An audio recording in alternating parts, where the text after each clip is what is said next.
High বন্ধুরা, তোমরা সবাই কেমন আছো? আশা করি তোমরা সবাই ভালো আছো। আমিও ভালো আছি। আজকের ব্লগটা হচ্ছে আমি জলপাইগুড়ি যাচ্ছিলাম, হঠাৎ করে নতুন এক দৃশ্য দেখলাম, তাই তোমাদেরকে দেখানোর চেষ্টা করব। নতুন দৃশ্যটা হচ্ছে যে ওই যে সামনে দেখা যাচ্ছে, বলো তো ওটা কি? আমি জানি তোমরা বলতে পারবে না, তাই আমি বলে দিচ্ছি। ওটা হচ্ছে হাইকোর্ট। জলপাইগুড়ি ডিস্ট্রিক্টের মধ্যে প্রথমবার হাইকোর্ট তৈরি হচ্ছে।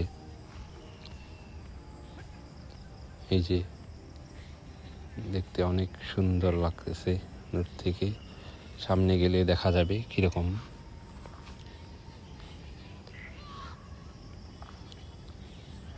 এই যে দেখো কত সুন্দর লাগতেছে। তোমাদেরকে কেমন লাগলো কমেন্টে জানিও। যদি ভিডিওটি ভালো লেগে থাকে তাহলে শেয়ার করে দিবা, আর my YouTube channel video blogger চ্যানেলটি সাবস্ক্রাইব করে দিবা, আর বেশি বেশি করে শেয়ার করে দিবা।